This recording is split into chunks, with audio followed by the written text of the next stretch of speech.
Hi everybody, it's Richard again here from Electric Classic Cars, and today's video is all about the Porsche 944.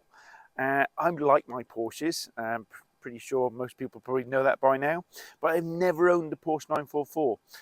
People always told me that they're good handling cars, 50-50 weight distribution, etc. But today is the first day, if you like, that I've actually got to drive a Porsche 944, and it's an electric one, which is fantastic. Let me tell you a bit about this car before we actually got our hands on it. So Porsche 944, this is an S2, which is the one I really wanted, in this colour as well. It had a 3-litre 4-cylinder engine, and that's quite a large capacity for a 4-cylinder engine. In fact, I think it was the largest capacity 4-cylinder engine that was made at the time, if not made ever. The engine was in the front, the gearbox was at the back, and there was a torque tube between the two, which kind of helped with your 50-50 weight distribution. And one of the things we really wanted to achieve with this build is to maintain that 50-50 weight distribution for the perfect balance of the car, but also the same weight as well, which is what we actually achieved. So let's show you the actual electrification sort of thing before we get started. So I'll pop the bonnet. So in here we have a 48 kilowatt hour battery pack, of which most of it is up front. So if I open this up here now, so battery pack's in there. A bit of a strange shape because essentially it has to go around the brake master cylinder there and the boosted brake cylinder. You've got power steering over here.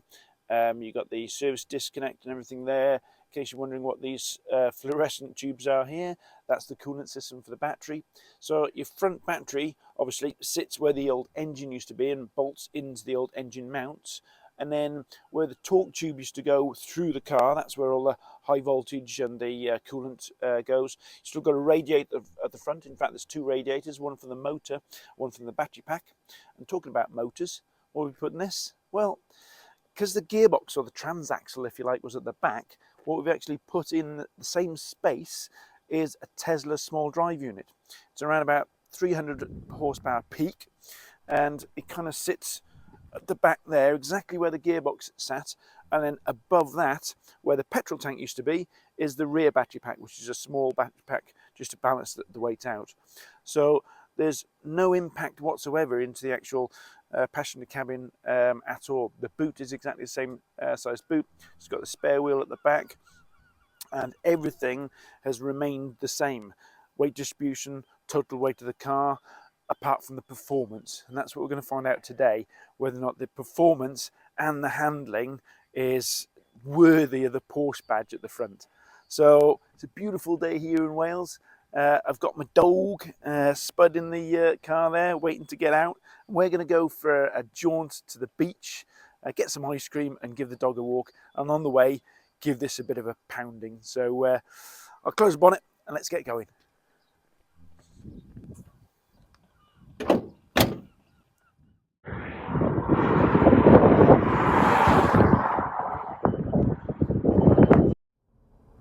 I'm so impressed with this car on the road. I mean, it was famous for its 50-50 weight distribution and its handling before, and I've actually never driven a petrol version.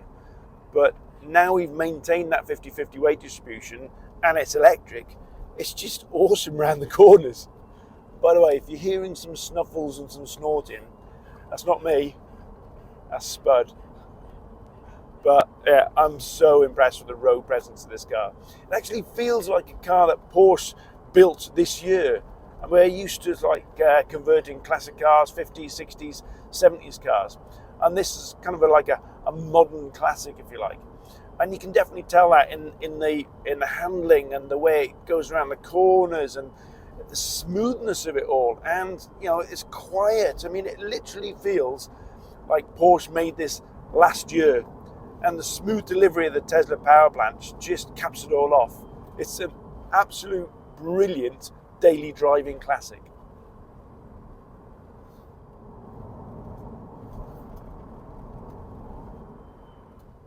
Sitting in here now, another thing that really strikes me is the seating position is spot on, and the clear instrumentation sort of view that you've got.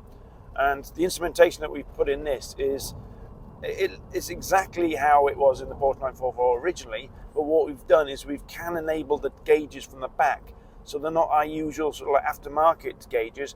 These look and behave exactly like the original Porsche 944 gauges, but obviously it's telling you things like the state of charge of the battery. That's now your fuel gauge over there. You've got your motor temperature, which is obviously used to be the engine temperature, and a couple of new printed covers for the old gauges there, which is a high voltage 12 volts high voltage battery and the 12 volt battery.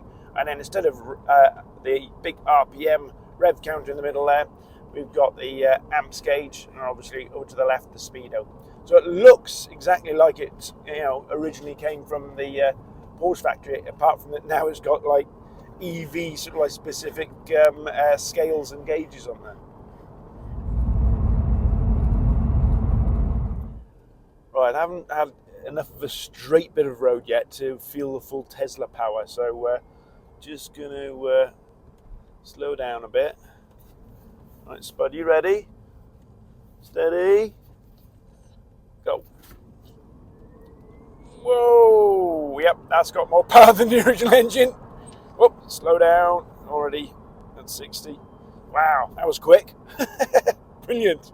So not only does it go around the twisty stuff, because the 50-50 weight distribution and the awesome handling in the Porsche 944, but now it absolutely flies as well. Really, really nice driving car, this. I'm really taken to this car. Tell you what, one thing I forgot. I don't know why I forgot it, but regen really sets you up nicely for the corners, and I just went through a real twisty bit, and I didn't even have to touch the brake. All I did, it came off the accelerator, and it kind of like pushed the weight distribution forward, and then you on the accelerator again, pushing it through the apex, and then next corner off the accelerator, regen slows you down. You're never really coming off the accelerator, which makes it, performance driving, if you like, that much easier, because you're not having to go there.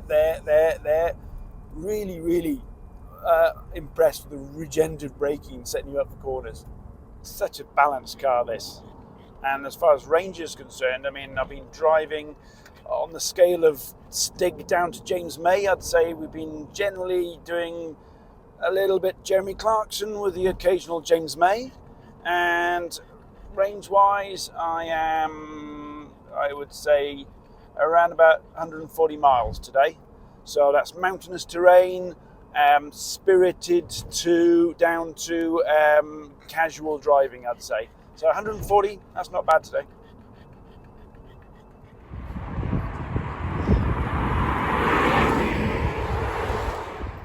Well, there you go. I've got my ice cream. I'm a happy bunny now. And I've been so impressed with this car. Honestly, this is the epitome of a practical daily driving classic now. And it honestly feels like it was built yesterday. It's just so tight and so solid. Power delivery so smooth. I've been super, super impressed with this car. Really, really love it. And the fact that the first Porsche 944 I ever got to drive is a Tesla-powered one, happy days. So Spud's in the car, itching to get out for a walk now, so I better go and give him a run around on the beach. But yeah, in conclusion, fantastic car. Loved it. What do you reckon, Tim? Did you like it? Oh, I thought it was great, yeah. I think this, of all the cars we've tested, I think this is probably the one that's closest to a modern car. Yeah.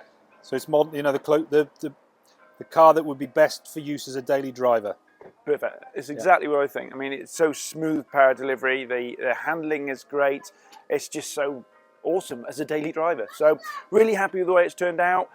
Sun's out. Spud's itching to go for a walk. Ice cream's melting. So hope you enjoyed that video, and I'll see you on the next one.